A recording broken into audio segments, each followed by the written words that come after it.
So let's move on. Our next speaker, Dr. Khadeja Haye, is the National Medical Director of the Obstetrics and Gynecology Hospitalist programs at Team Health, where she oversees OBGYN hospitalist services across the United States. Her team actually provides these services at my own hospital in Atlanta, and we're incredibly grateful for all that they've done in the name of education and teamwork and patient safety.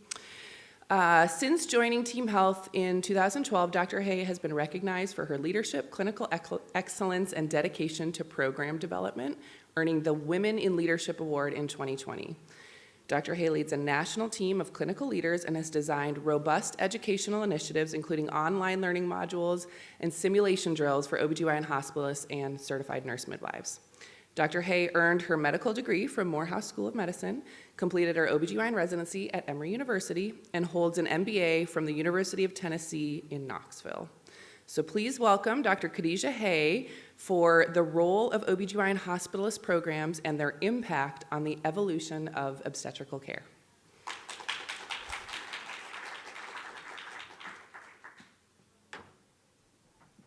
Wonderful. I'm going to adjust this here because I am a little on the short side. Good morning, and thank you so much for the wonderful introduction.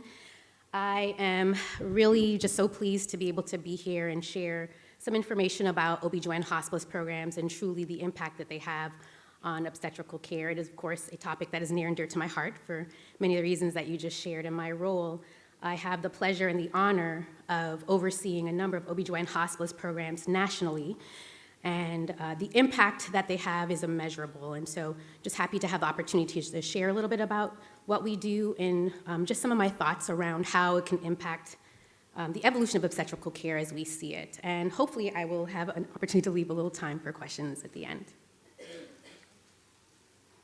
I do not have any disclosures. So objectives for today, I just want to spend a little time defining the role of the OBGYN hospitalist. I don't assume that everybody understands and is aware of the ins and outs of what we do from a clinical perspective, and then spend a little time going over the evolution of the model, how the model really can impact patient safety and quality of care for our patients, and overviewing just how hospitalist programs can support outpatient care for obstetric patients, and review considerations for the future of the model.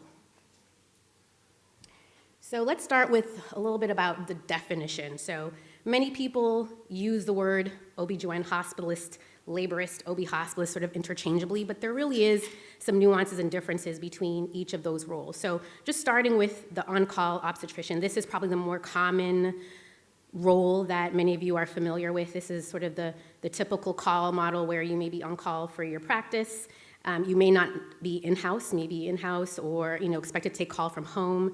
In that role, you may or may not be responsible for unassigned patients or ER call. Oftentimes you may be, right, when you're on call for your own practice. So that's sort of we consider the traditional model. Then you have an in-hospital OBGYN.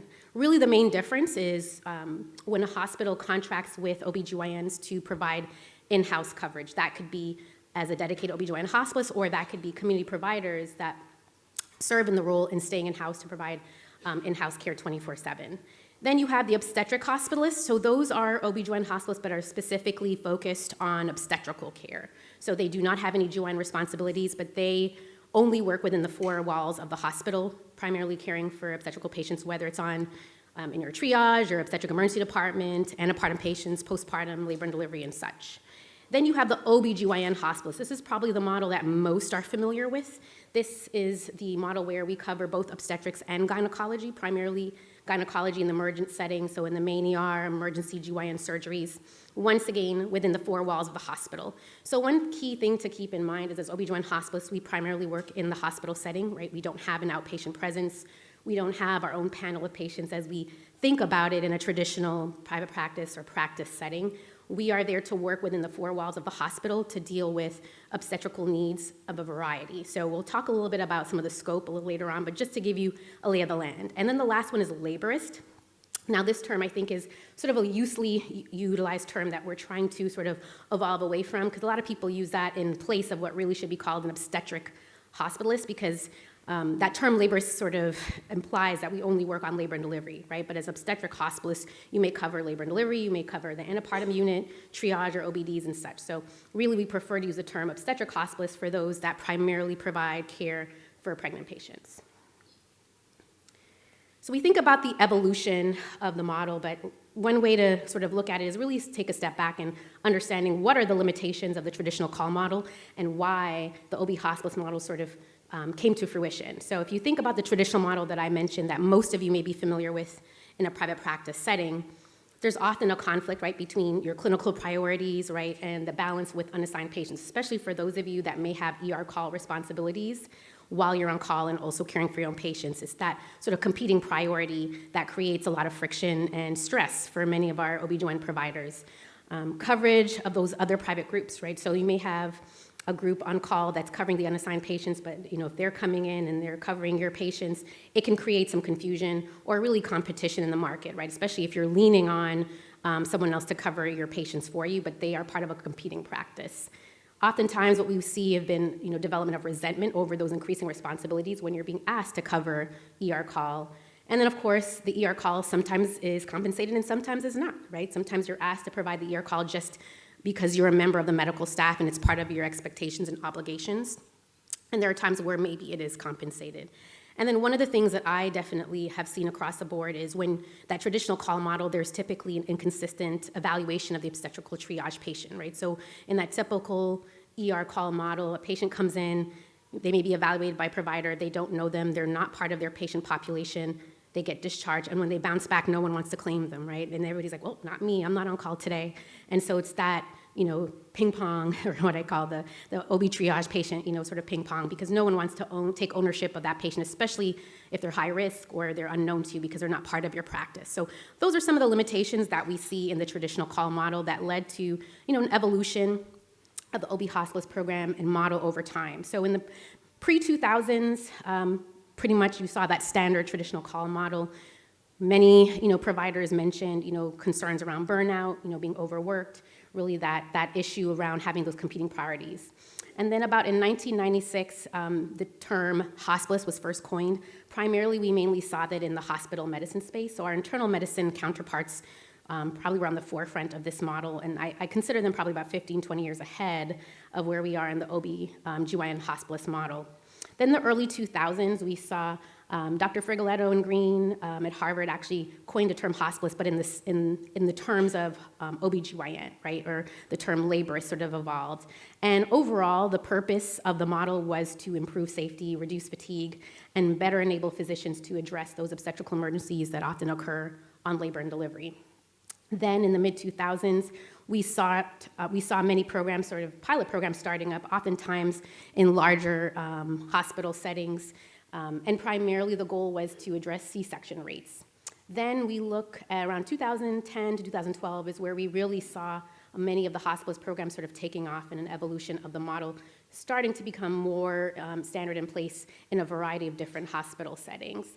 And this is also when FACOG acknowledged the model as an OB/GYN hospitalist model. So fast forwarding to 2013, we see the implementation of what we call the Society of OB/GYN Hospitalists. So that is actually a national society dedicated specifically to the interests for OB/GYN hospitalists nationwide. And they were founded in 2013. And over time, they've really made a lot of strides in trying to create some guidance around the model and opportunities to standardize care as we see it in the OB hospitalist model. And where we see it currently, there's a number of different iterations of the model that we'll talk about, and it has really significantly evolved now in the 2021 and moving forward. So when we think about the OB/GYN hospitalist model, as I mentioned, primarily we are there to be in-house. And most hospitalist models, we provide coverage 24/7 in-house. So there's a variety of ways in which they can be staffed. I think the most common model and the earlier models were primarily one physician in-house 24/7, right? Always available for obstetric emergencies in the main emergency department. In our world, in my world, we have a number of different programs with varying models. So typically, the models may vary based on staffing needs. So for example, if the volume or the acuity is very high, or depending on the scope of the practice in which we're asked to provide. It can vary from bringing on certified nurse midwives onto our teams, and we have a number of programs across the country where we have certified nurse midwives that work on our OBGyn hospice team alongside a physician. Many programs where we run 2 physicians in-house or even 3 providers in-house. So it varies based on the needs of the site and, as I mentioned, the scope and the acuity of the program. So when we think about the OBGyn hospice programs, as I mentioned, the Society of OBGyn Hospice has done a lot of work in this area in looking at who becomes OBGyn hospice and where are they, the types of programs that we have across the country. So just wanted to share a little bit about the demographics of these programs and the providers that tend to choose this as a career path. So many of this data came actually from a survey from Society of OBGyn Hospice. They actually began running these surveys in 2016, querying members of the society and asking them about their practice, their backgrounds, their compensation. So it's called a salary survey, but actually there's quite a bit more information that they gather outside of the salary with respect to OBGyn hospice nationally. And what we see here is the demographic of respondents in the most recent survey in 2024. We see that the majority of OBGyn hospice are actually employed by staffing groups, such as myself. So I work, as you heard, with Team Health. And in my role, we're considered a staffing company. There are a few out there that do what we do. And as you can see, the majority of OBGyn hospice are now employed by some form of a staffing company. But the trends over time, initially when they first started collecting this data in 2016, the majority of OBGyn hospice were actually employed by hospitals. But we've seen a shift in that employment strategy where now the majority are actually employed by a staffing group, as I mentioned. Then we look at the demographic breakdown by gender. When we look at the number of female members of ACOG, right, percentage of ACOG fellows, around 67% as of 2024. But when we look at the percentage of female OBGyn hospice, it's actually 77%. So you're seeing a trend towards more and more women pursuing this as a career option, which is a significant evolution from where we were when they first started running these studies. Then we look at the age breakdown. So initially, when they first started running these studies early on, the largest group was around the 50 to 59-year-old range. But we've seen that also evolve over time. And actually, now the 40 to 49 age group became the most popular, I would say, or the most common demographic that you'll see. And that really shifted around 2018. Then we look at the type of hospitals that bring on an OBGyn hospitalist model. The majority tend to have between 1,000 and 3,000 deliveries per year. The reason for that, honestly, is when you have a lower number of deliveries, it's expensive to run these programs. These programs are costly, and so if they have a low number of deliveries, they may not be able to afford to pay for the model because of the way we practice, which I'll talk about in a second. And so the majority of the programs tend to be between 1,000 and 3,000 in terms of birth volume. The larger programs that tend to have a higher birth volume oftentimes are in academic centers such as Emory and Morehouse School of Medicine, where they have residents, right? And they have the faculty that have to be in-house with the residents, so not as much of a sense of need or obligation to bring on an OBGyn hospitalist model. And of course, most OB hospitalist programs that you'll see across the country tend to be in level 3 or level 4 hospitals in terms of maternal designation. And that makes sense, right? Because having a physician in-house is key when you are primarily taking care of very high risk or very sick patients, which you tend to see in those level 3 and level 4 hospitals. So we're looking at employment trends in terms of the age or the amount of experience most of the OBGyn hospitalists have. Earlier on, most of the OBGyn hospitalists tended to have enter the program or enter this as a career choice later on in life. But what we're seeing in a trend now is that more and more recent graduates are choosing this as a career option. So you'll see in 2024, actually, 21% of the respondents actually are within 1 to 5 years out of residency. However, the largest group still is around that 11 to 20 post-residency graduation timeframe. I'll share with you most OBGyn hospitalist programs, including ours, typically look for providers that have at least 3 years post-residency experience. And as you can imagine, there's a number of reasons for that. We want physicians that are secure and fairly seasoned in their skill set, because oftentimes in some of these models, we may be the only OBGyn in the hospital, right? To respond to emergencies, we need physicians that are comfortable in their skill set and are able to understand when to call for help, right? And how to manage multiple things at any given time. So I talked a little bit about the demographics, but what do we do, right? So what are the responsibilities that we provide or the roles or the services that we tend to provide as OBGYN hospitalists? I'll tell you, it varies from site to site. We have a number of programs across the country. No two programs are exactly alike. So really, most of our models are customized based on the need of the site, but there are some key things that we tend to provide or key services that we tend to see across the board. And so first and foremost, a lot of our hospital partners tend to bring us in to manage those unassigned patients, right? So that ER call, taking that off your hands. So the majority of what we do, or a big part of what we do, is taking care of those unassigned patients that come in, whether it's assessing them in your triage or an obstetric emergency department, managing them in terms of their admissions, labor and delivery. If they require antepartum management, they remain on our service through that time. We manage them through the delivery, discharge rounding, and then we make arrangements to find opportunities for them to follow up with a provider in the outpatient space, because as I mentioned, we work within the four walls of the hospital. We also help to manage the emergent GYN consults from the main emergency room and emergent GYN surgery, so primarily ectopic excursions, incomplete ABs. Those are sort of the things that tend to fall in our wheelhouse as OBGYN hospitalists. Other responsibilities outside of just the unassigned patient population, really we're there to be a safety net for every patient on the unit. So while, yes, our primary source of patients would be the unassigned patient population, we're really there to take care of any patient need. So even if it is a private patient that has an emergency, if you're not in-house, the nurses can rely on us to call us, and we'll be there to step in. So oftentimes we may be called, let's say if there's a concerning strip, or there's a patient with a decel or a terminal bradycardia, or even postpartum hemorrhages, hypertensive emergencies. If their primary provider is not immediately available, we can step in and take care of those emergencies. So a majority of what we do, in addition to managing the ER call, is to take care of those obstetric emergencies that often arise on labor and delivery. In our role, depending on the site, we supervise or collaborate with certified nurse midwives, whether they are a part of our hospice team, but oftentimes there are practices that may employ their own certified nurse midwives, and if their supervising physician is not immediately available in-house, then we can step in to supervise them in the case of emergency. I'll give a quick story. This happened to me in one of my shifts and got called by the nurse, and nurse midwife had just done a delivery. Their OBGYN was not available. They were in the office. So walked in, did not know, and heads up, and the midwife is sitting there with an inverted uterus. Well, can't wait for their primary physician to show up. So that's when I stepped in and managed that obstetrical emergency. So those are just some of the common things that we do, day in, day out, to supervise and also provide that level of support for all of the clinicians, that practice at the hospital. Many of our programs also are tied to residency programs, or we supervise medical student rotations. Actually, one of our programs, one of our leadership medical directors actually serves as a program director for one of our residency programs down in South Florida. So we have a number of ties in being able to educate and supervise residents, and it makes sense, right? We're in-house 24/7, we're really there, we can be that resource to take the time to teach and supervise residents in many of our sites.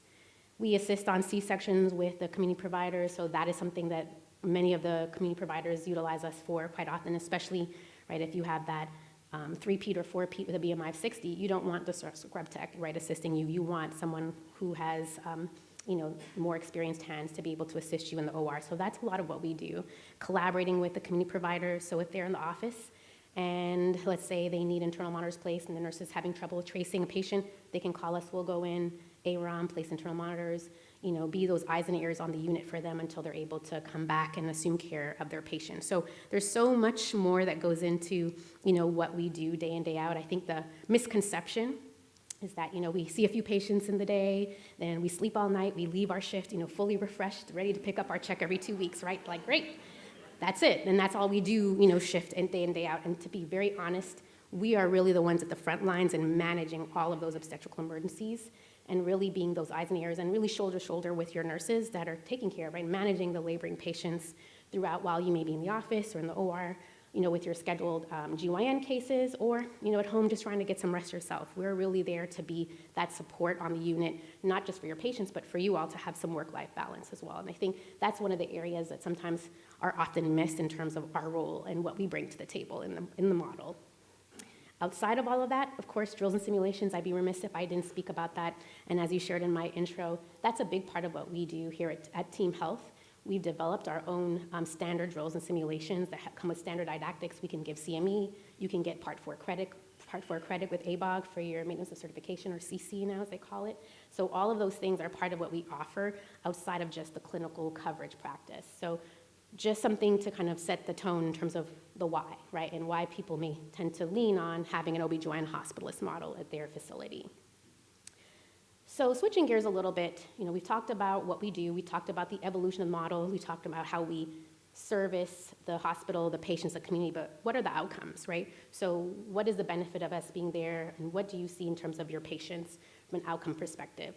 I'll share. I wish I could tell you the data was robust, and there are many studies out there that I could draw from, and I could do a lit search and pull up this meta-analysis of all these studies. And in reality, it's such a new space, I would say, in OBGYN. There's not as much data as we would like out there, but there have been some very interesting studies that have been done along the way. Some of them are a little older, some of them I'll go over that are a little more recent, in particular around maternal morbidity.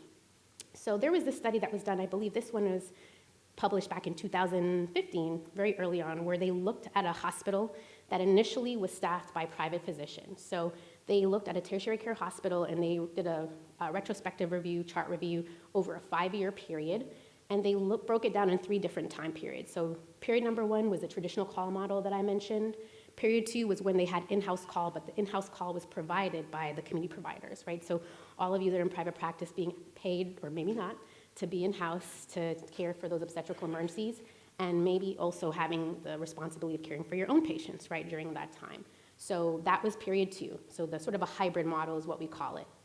And then period 3 was when they had fully implemented a dedicated OB hospitalist or OB/GYN hospitalist model, where they employed physicians specifically just to work as OB/GYN hospitalists. So not the community providers kind of pulling double duty, taking shifts, in between all of their other responsibilities, but this was primarily what they did. So period 1, traditional call, period 2, that hybrid where they utilized community providers to be the hospitalist, so to speak, and then period 3 where they were dedicated OB/GYN hospitalists. And they looked at data that spanned over 6,000 term nulliparous patients, and like I said, this was a retrospective study. And what they noted was when we compared the time frame between the traditional model and the hybrid model, there was not a significant decrease in the C-section rates, as you can see there, from 39.2% to 38.7%. However, when they went to the more pure OB hospitalist model, they saw a significant reduction in the C-section rates, and it was, of course, with a P of less than 0.05, right? So it was statistically significant.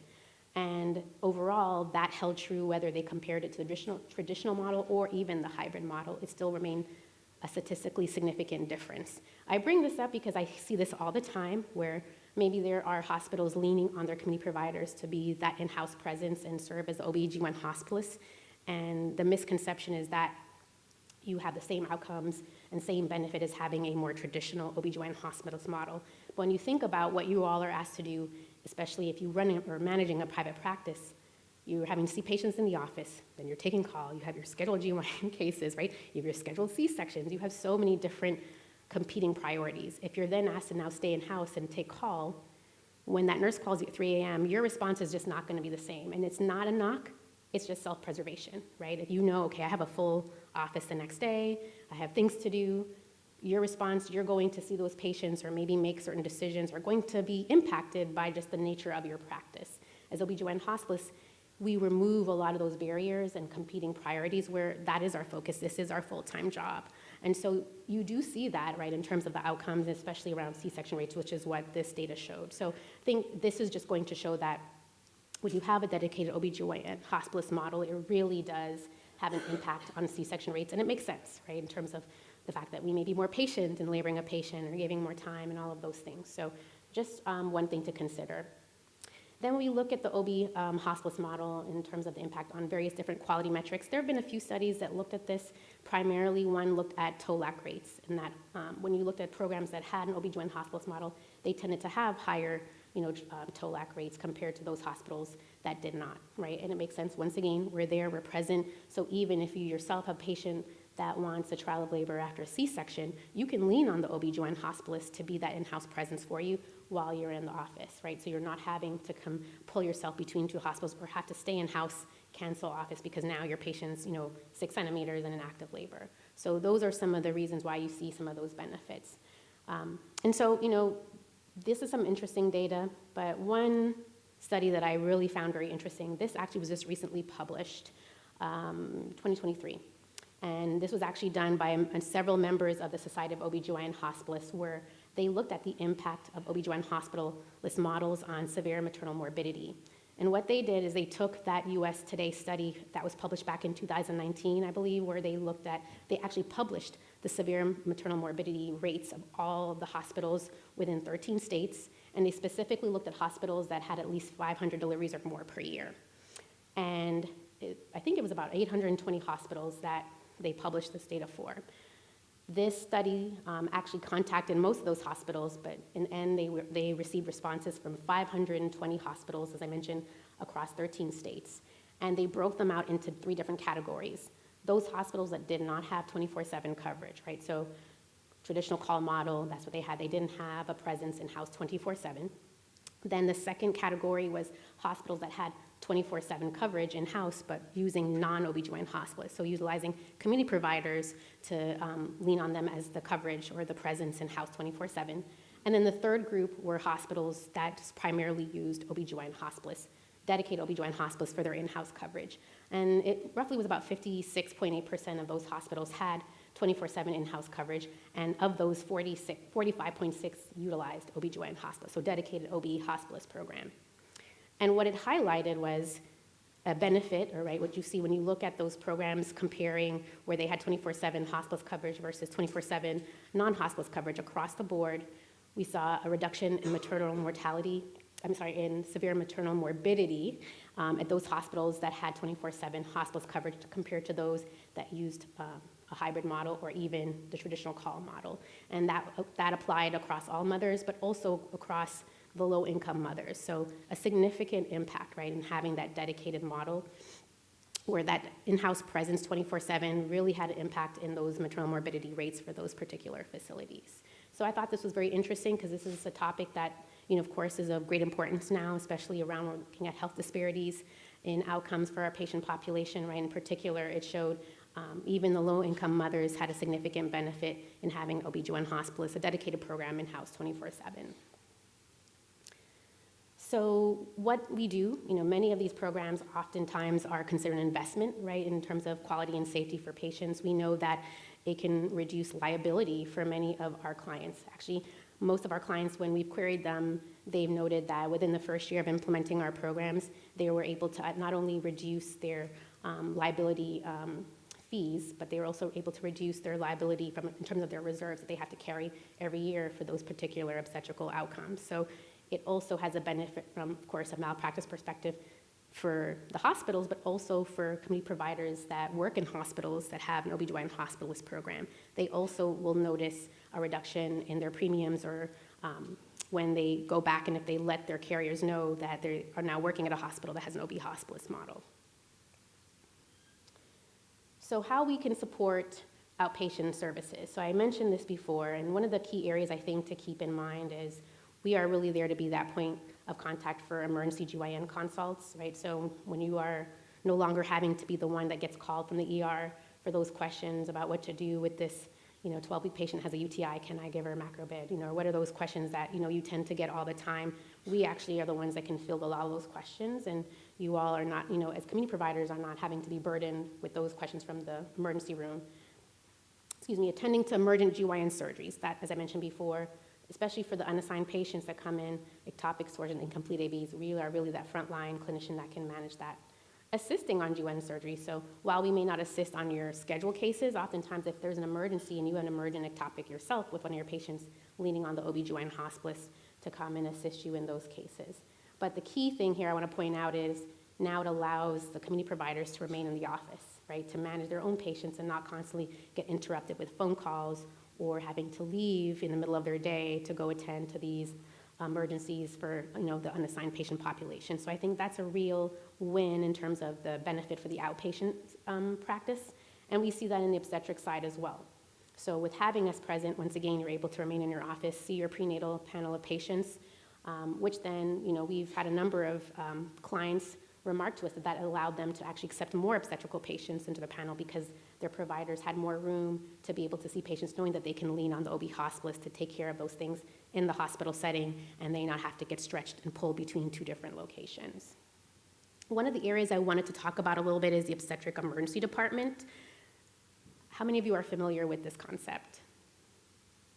Okay, great. So most of you. So I won't spend too much time on it, but it's in essence, right, it is converting your triage area into an extension of your main emergency room.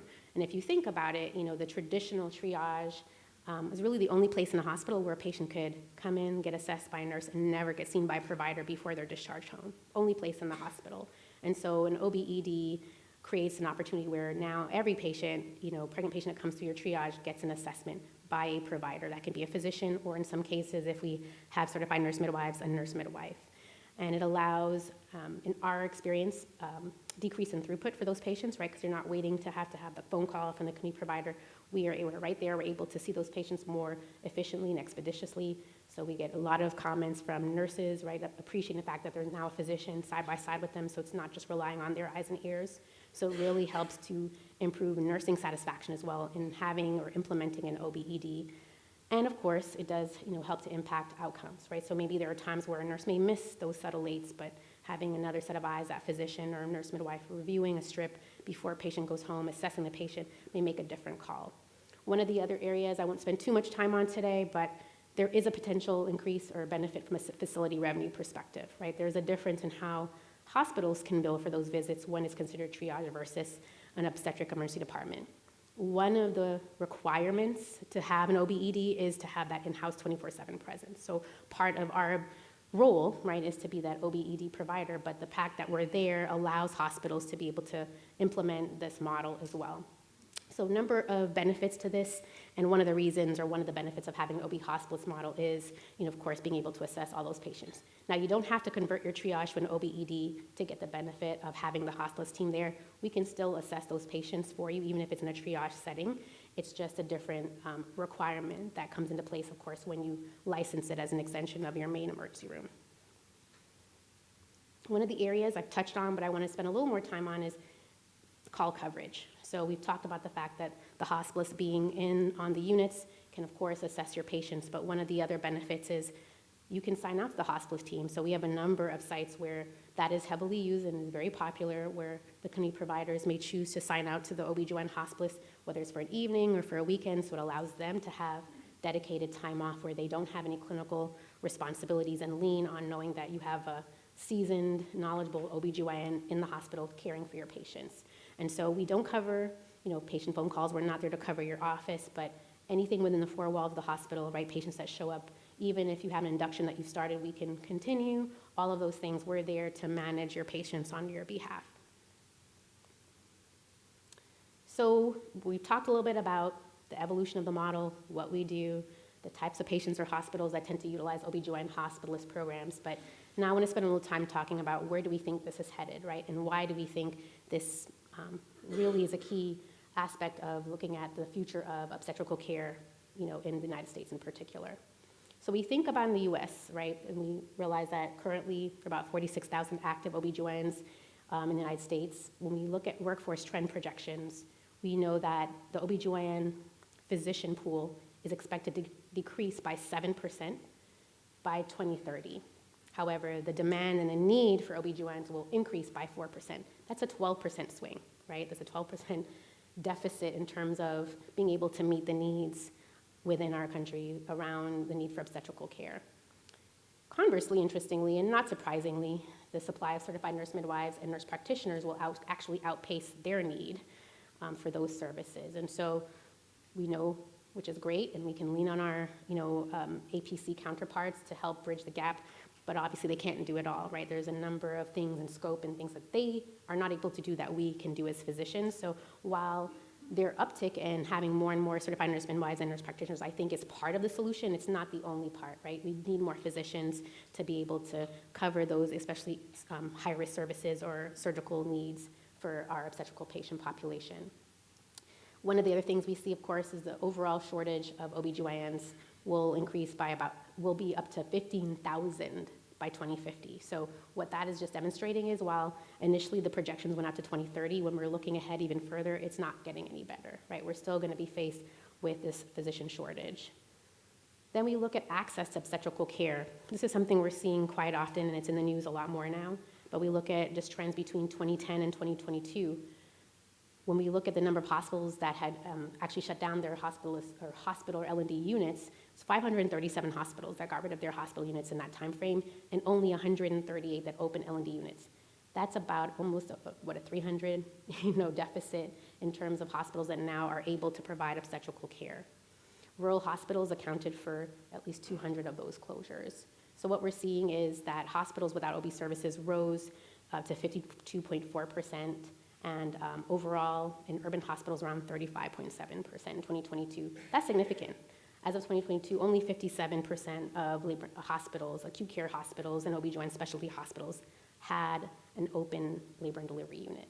That's significant, right? So those are some of the things that we're seeing that are going to impact what we see now and what falls into what we call maternity deserts, right? So this is a term that we're utilizing a lot more lately. The March of Dimes coined this term, and they define it as a community that has the absence of an OB/GYN or certified nurse midwife, and the absence of access to a hospital or labor and delivery where they provide obstetrical services. And currently in the United States, 35.1% of all of our US counties are considered a maternity desert.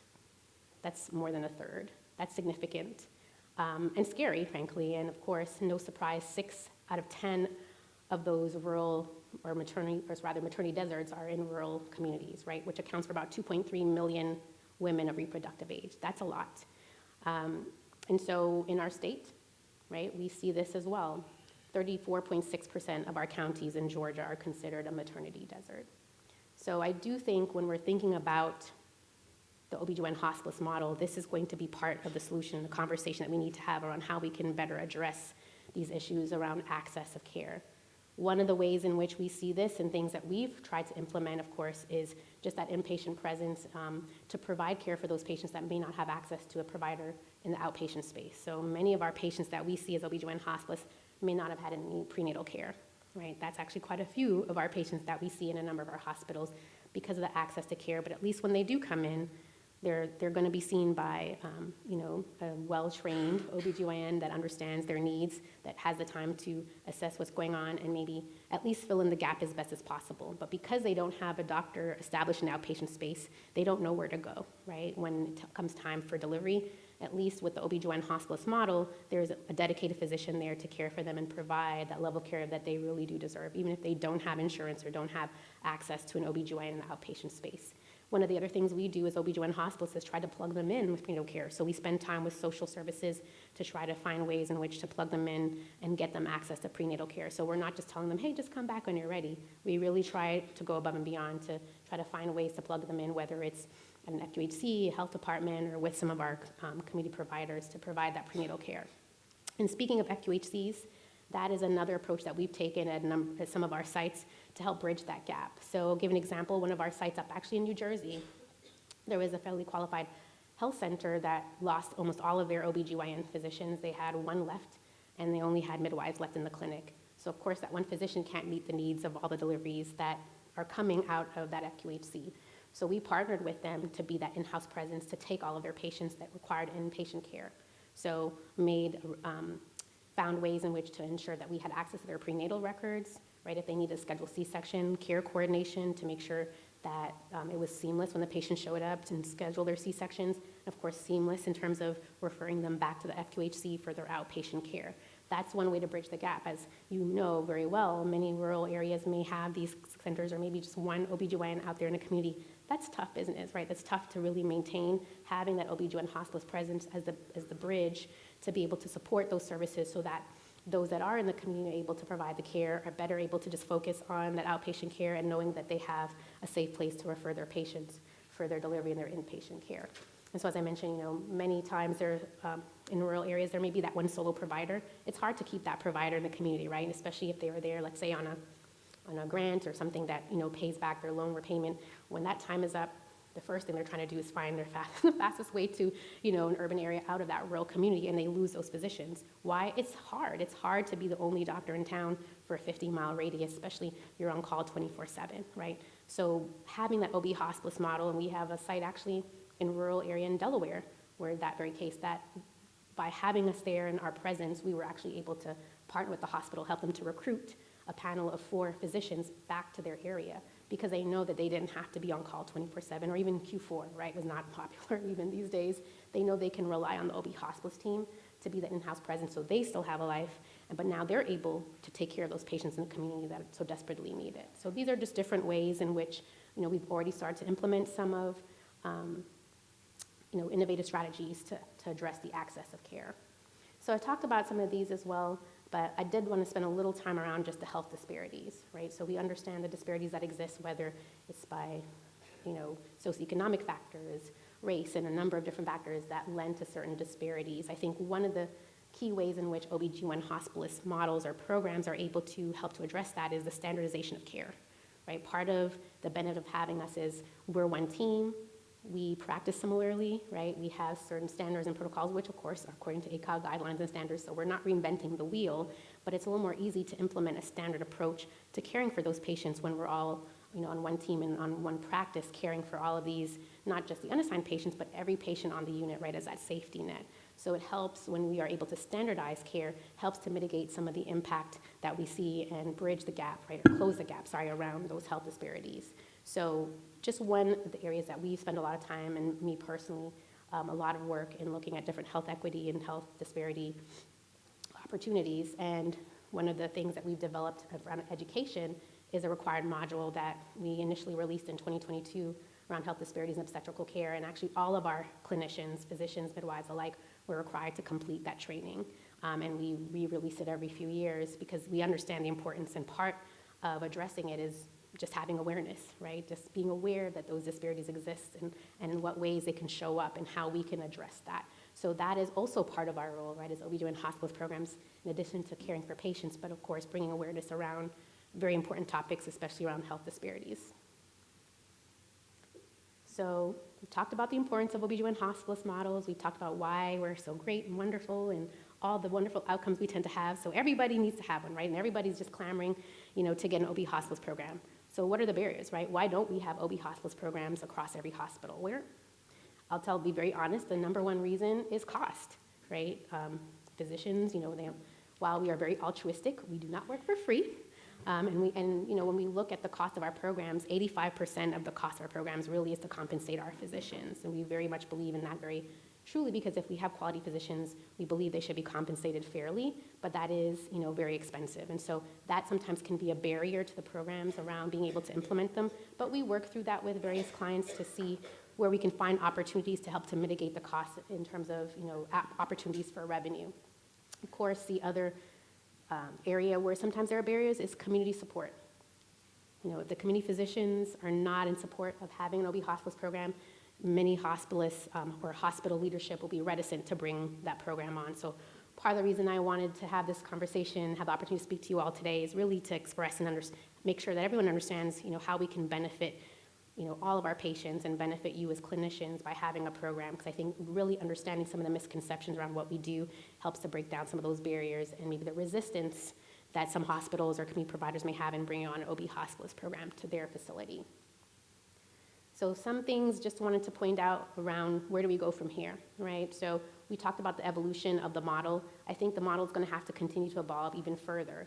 One of the areas we're looking at, addressing the gynecology coverage, right? As more and more of us become OB hospitalists, and we're hospitalists now for 5 years, some of us 10 years, do we need to look at how we practice, right? Should we just really be OB hospitalists and maybe allow our outpatient, community providers to be the ones to manage the emergent GYN surgeries?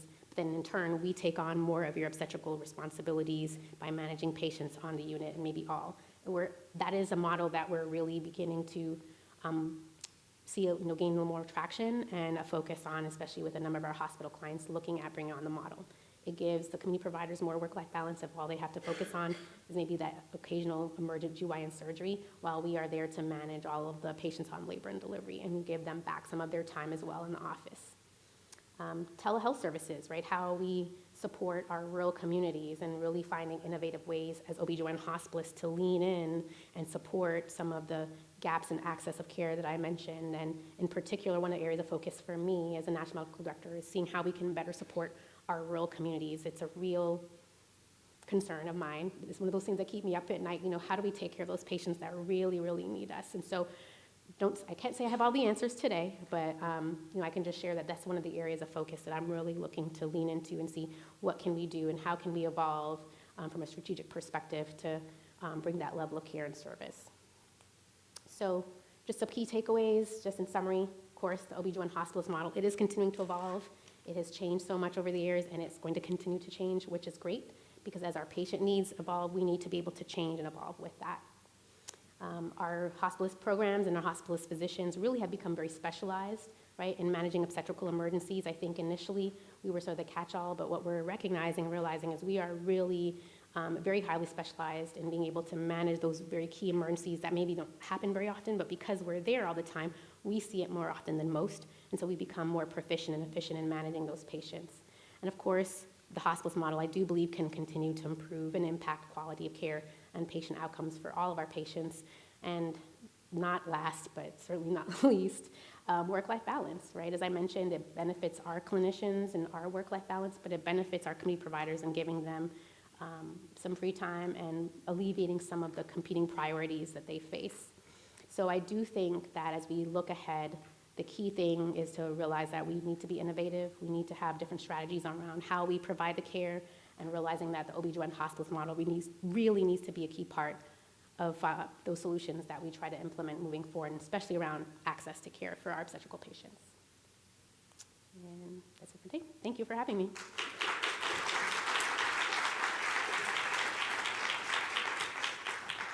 Thank you for that wonderful talk. So I have a couple of comments. I probably could, I would love to sit up and have a really long discussion with you, but I think, a couple of things. So my first one is a major concern about workforce. You mentioned the shortage, but as a private practitioner who's been in practice for a long time, I see 100 patients a week in the office, and we have our own sort of, there's a 5-person group, there's someone in our practice on call 24/7, we cover the labor floor. We have a sort of a hybrid model at our institution because we do have MFMs in-house. But if everyone starts going into a hospitalist role, who is going to provide gynecologic care? Who is going to provide preventative services? Prenatal care and early access to prenatal care is what really helps pregnancy. Absolutely. And you're talking about having someone just sit on a labor floor. It drives me a little crazy that people leave private practice because of reimbursement issues, yet the hospitals are willing to spend for a 5-person laborist group or hospitalist group millions of dollars annually in new costs to them, including 5 new malpractice premiums, salaries, and at the same time, they could turn around to the community and say, we can support bringing on 5 new people.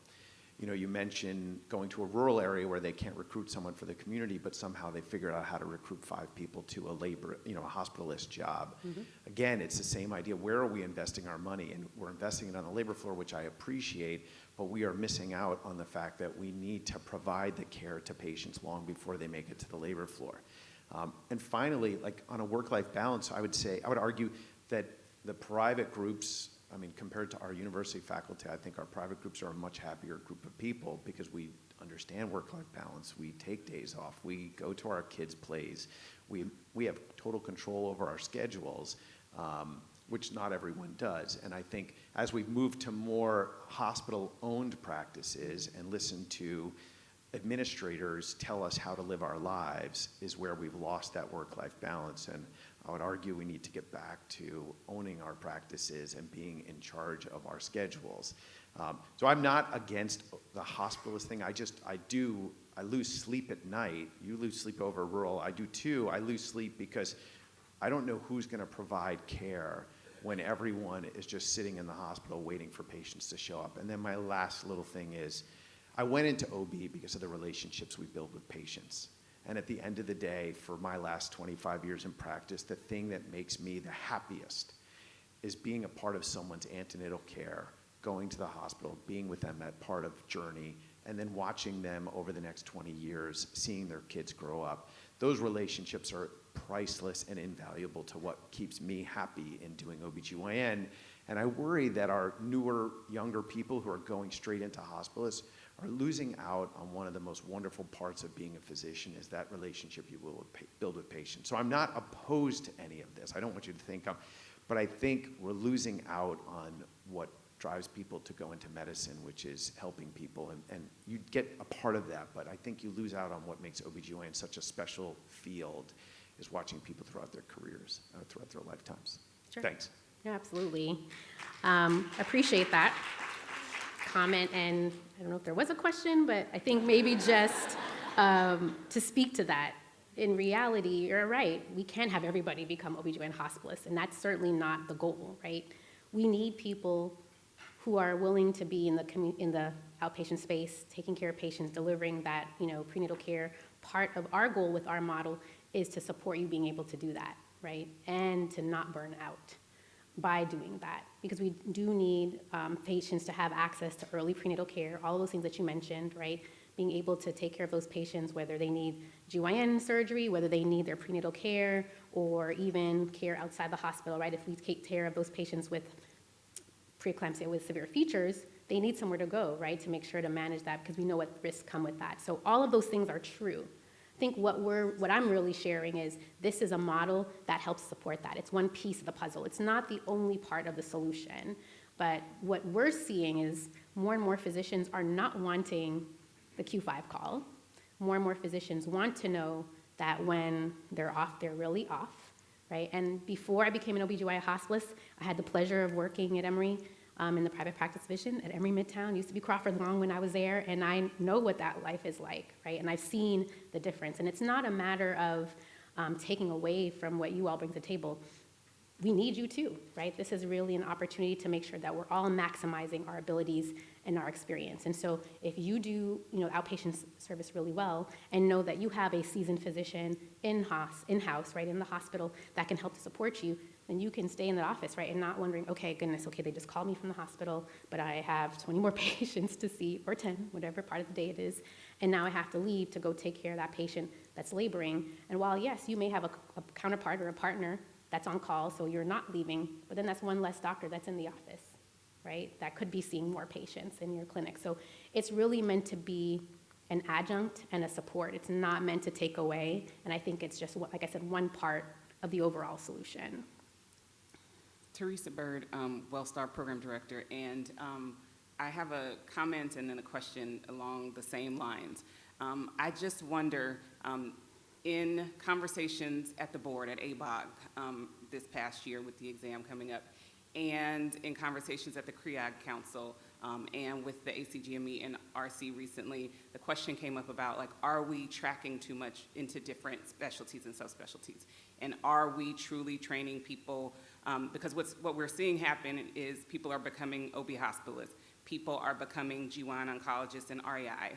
People are becoming pediatric adolescent gynecologists. So you have so many people. Kaiser has a system where they track people into GYN surgeons versus OB hospitalists as well, right? And so with ACGME recently this year, what happened is they increased the number of abdominal hysterectomies because honestly, the skill set of the outcoming residents in abdominal surgery is less than what most of us have done because they're all doing robots and they're all doing minimally invasive. I have seen the same kinds of things with hospitalists. I've had hospitalists to come to actually call for help. I had a hospitalist call me because they didn't have a ligature to start a hysterectomy on a patient who had an accreta, and they were given traditional clamps, and they were like, I haven't used these since residency. Honest, I've had patients transferred, with bellies open from another hospital, from a hospitalist who honestly probably hadn't done a difficult hysterectomy in some time. And so my question to that is, because again, I've had hospitalists who come to me to ask, can I do some cases, some GYN major cases with you on a regular, consistent basis so I can keep up my skill set? And we have so many generalists probably in the room here who send their difficult hysterectomies to oncologists now that many of us aren't doing the difficult hysterectomies anymore. So are we doing all of our specialty a disservice because now we have a very finite group of people who have the skill set to do, and we're not running out of cesarean hysterectomies to do with all the accretas and all the accretas on 400 and 500 pound patients at 3 a.m. that I was in the other, they're still happening. So my question is there any thought, at least in the hospitalist world, as a way to keep their GYN privileges and keep their skill set up for major cases? Because we honestly know the difficult cesarean hysterectomy at 3 a.m. on the 400-pound patient that shows up at 32 weeks, that's the one who gets all ureters cut, lives at stake, 20 units of blood. What are we doing? Is there anything being done in that space to help hospitalists keep their GYN skill set? Yeah, no, great question. So I think this goes to some of the point I was making around the evolution of the model. I think as more and more OBGYN hospitalists are further and further away, right, from private practice and doing those major cases, the skill set for GYN is going to wane over time. And so that's where we do, I think, have to think about, is there room for some segmentation, but not eliminating all the GYN skills? So in our world, we're actually really good at laparoscopy because we do so much, laparoscopic for ectopics, torsions.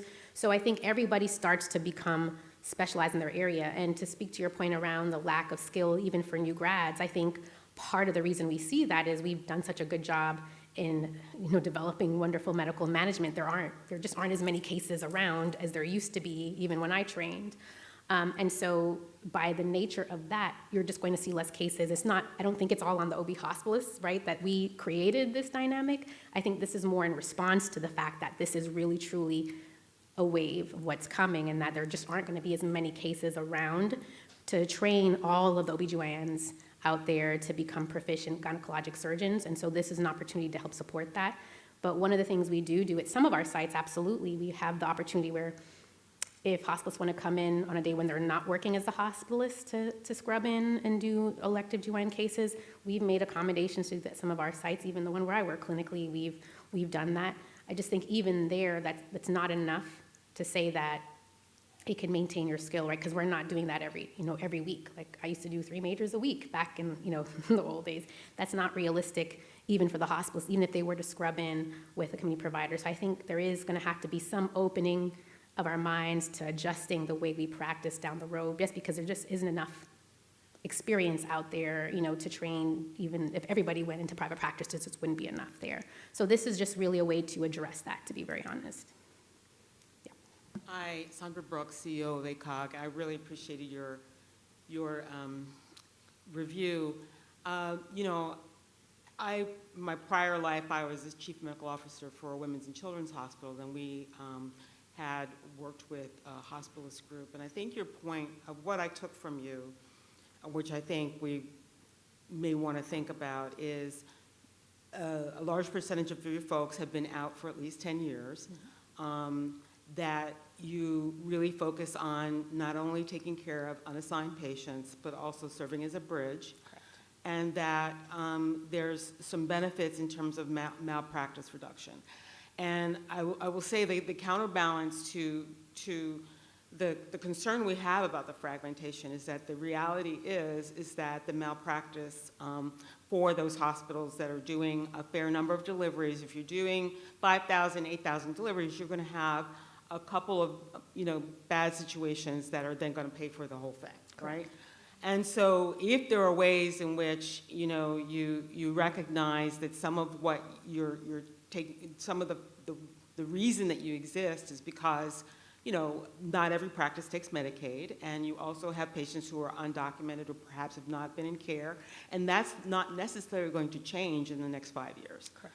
And so this is not necessarily the only solution, but it is a partial solution. And I do think one of the ways in which we could think about this is if the departments are collectively looking at what are the skill sets of the doctors in the hospitals, and how can we develop collaborative relationships so that the hospitalists are getting the ability to do the range of cases that they need to do to be able to be functional, as well as they're developing the relationships with the community docs so that they feel that they have their eyes on their patients in addition to the patients that are unassigned. I think it does over time be a more collaborative and less contentious, less competitive. So I assume that's kind of partly where you're heading with this. Is that right? Absolutely. So that's really our model, to be very honest. We come in and we make it very clear, we're not here to force you to use our service, right? But we are here to take care of your patients as well and be those eyes and ears and that bridge. And I will say, on average, it takes about 6 months to develop those relationships where even the most contentious of situations, and I say contentious, that we walked into 6 to 9 months in, the relief that comes, and because they know that we have their back, we have each other's back, right, as clinicians, and we're there to support the community providers. It's not a competition, we're really there as an adjunct. And so developing those relationships is a really important part of what we do. I can't speak for every company in this space, but in particular, I've been on both ends of this, and I've been in OB/GYN hospice for many years in many different roles. That is key. You have to develop those good relationships with community providers because we're both in this together to take good care of all the patients on the unit. And so while we talk about the costs, and there are some costs associated with the program, and I think this came up before, well, why couldn't they use the money, for other things to support the community providers? I think by having us, as you mentioned, saving one baby, right, or one bad outcome could actually pay for our program for several years. So that one major outcome is a savings, but also it's one less patient that is harmed, right? Which then in turn allows the hospitals to provide more of a resource and service to the community providers. So I appreciate you pointing that out because this is really, like I said, it's part of the solution. It's not the only answer, but it really is meant to be a collaboration between us and the community physicians to make sure that all patients are cared for. Thank you.